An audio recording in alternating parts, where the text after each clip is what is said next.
Hello दोस्तों, मैं अतुल कुमार। तो आज माध्यमिक शिक्षा मंडल भोपाल द्वारा रिवाइज्ड ब्लूप्रिंट जारी किया गया है जो कक्षा 12वीं के गणित विषय का है ये।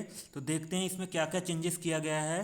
तो ठीक है, उसके पहले यदि आप लोग मेरे चैनल पे नए हैं, इसे सब्सक्राइब नहीं किया है तो सब्सक्राइब कर लीजिए।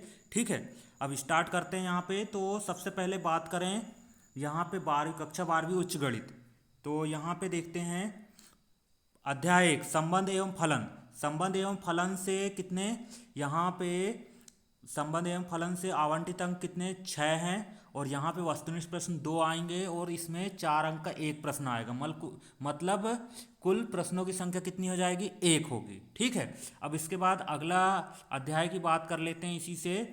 तो प्रतिलोम त्रिकोणमिति फलन, यहाँ पे आवंटित अंक 5 हैं और यहाँ से वस्तुनिष्ठ प्रश्न आएगा 1 और 4 अंक का कितने प्रश्न आएंगे, 1 आएंगे। मतलब कुल प्रश्नों की संख्या 1 हो जाएगी यहाँ पे। मतलब यूनिट 1 से कितने कितने, यूनिट 1 में 2 अध्याय हैं यहाँ पे। तो यहाँ पे दोनों में संबंध और फलन से 6 अंक का प्रश्न पूछेंगे कुल, और प्रतिलोम त्रिकोणमिति फलन से कितने 5 अंक का प्रश्न पूछा जाएगा। इसके बाद अगली यूनिट की बात करते हैं बीजगणित। बीजगणित में आव्यूह से, इसका अध्याय आव्यूह से कुल 12 अंक का प्रश्न पूछा जाएगा यहाँ पे। तो 1 अंक का वस्तुनिष्ठ प्रश्न है, 2 अंक का एक प्रश्न है और 4 अंक का एक प्रश्न है और 5 अंक का एक प्रश्न है। इस प्रकार इस अध्याय में कुल प्रश्नों की संख्या कितनी हो जाएगी, 3 हो जाएगी। ठीक है, इसके बाद अगले अध्याय की बात करते हैं सारणिक। सारणिक से कुल 8 अंक का प्रश्न पूछा जाएगा। ठीक है, सारणिक से 8 अंक का प्रश्न पूछा जाएगा। यहाँ पे वस्तुनिष्ठ प्रश्नों की संख्या 1 हो जाएगी, 3 अंक का एक प्रश्न होगा, 4 अंक का एक प्रश्न होगा। मतलब इस अध्याय से कुल प्रश्नों की संख्या कितनी हो जाएगी, 2 होगी। ठीक है, फिर यूनिट 3 की बात करते हैं। यूनिट 3 में क्या है, कलन।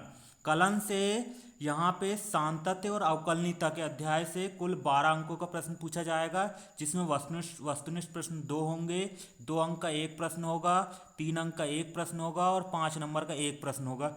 मतलब इस अध्याय से कुल प्रश्नों की संख्या कितनी हो जाएगी, 3 हो जाएगी। इस अध्याय से कुल प्रश्नों की संख्या 3 हो जाएगी। इसके बाद अगला अध्याय की बात करते हैं अवकलज के अनुप्रयोग।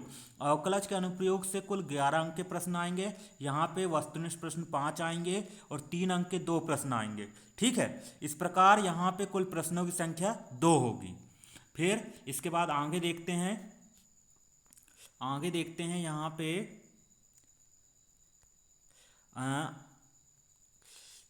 समाकलन में, अगले अध्याय समाकलन में। समाकलन में कुल कितने 16 अंक के प्रश्न पूछे जाएंगे यहाँ पे, और 7 नंबर के वस्तुनिष्ठ प्रश्न होंगे। कितने नंबर के वस्तुनिष्ठ प्रश्न होंगे यहाँ पे, 7 अंक के वस्तुनिष्ठ प्रश्न होंगे और 2-2 अंक के 2 प्रश्न होंगे और 5 नंबर का एक प्रश्न होगा। मतलब कुल प्रश्नों की संख्या यहाँ पे कितनी हो जाएगी, 3 होगी।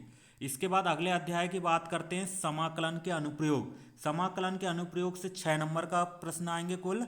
यहाँ पे वस्तुनिष्ठ प्रश्न 1 होगा और 5 अंक का एक प्रश्न होगा। मतलब इस अध्याय में कुल प्रश्नों की संख्या कितनी हो जाएगी, 1 होगी।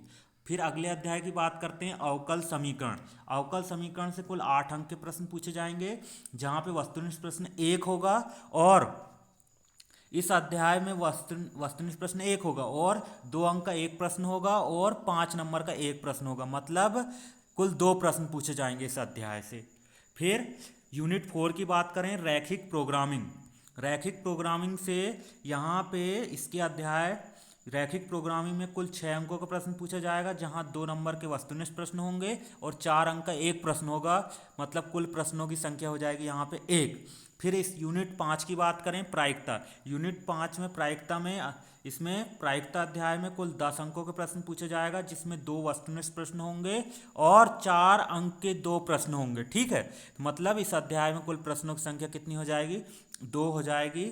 यहाँ पे 4-4 अंक के 2 प्रश्न पूछा जाएगा और वस्तुनिष्ठ प्रश्नों की संख्या कितनी हो जाएगी, 2 होगी। इसके नीचे देख लेते हैं निर्देश में क्या है। यहाँ पे क्या कह रहा है, यहाँ पे कुल यहाँ पे मतलब पिछले बार जैसा है, कुल प्रश्न 21-5, मतलब जिसमें 5 विकल्प होंगे और प्रश्न क्रमांक 1 से 5 तक वस्तुनिष्ठ प्रश्न होंगे।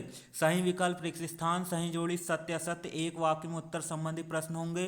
प्रत्येक प्रश्न में 5 अंक निर्धारित है। वस्तुनिष्ठ प्रश्नों को छोड़कर सभी प्रश्नों में आंतरिक विकल्प का प्रावधान है, मतलब अथवा आएगा। यह विकल्प समान इकाई, उप इकाई से तथा समान कठिनाई स्तर वाले होंगे। इन प्रश्नों की उत्तर सीमा निम्नानुसार होगी। दूसरा निर्देश में कह रहा है अति लघु उत्तरीय प्रश्न 2 अंक के आएंगे।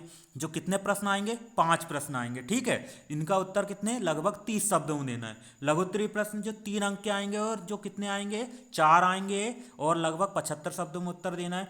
फिर दीर्घ उत्तरीय की बात कर लेते हैं, ये 4 अंक के आएंगे यहाँ पे और 120 शब्दों में उत्तर देना है। ये कितने क्वेश्चन होंगे? 7 क्वेश्चन होंगे।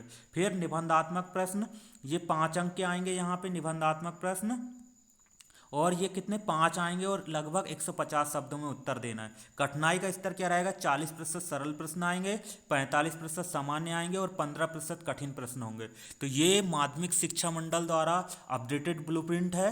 ठीक है, तो यहाँ पे फिर से एक बार, यदि आप लोगों ने मेरे चैनल पे नए हैं और इसे सब्सक्राइब नहीं किया है तो सब्सक्राइब कर लीजिए। धन्यवाद।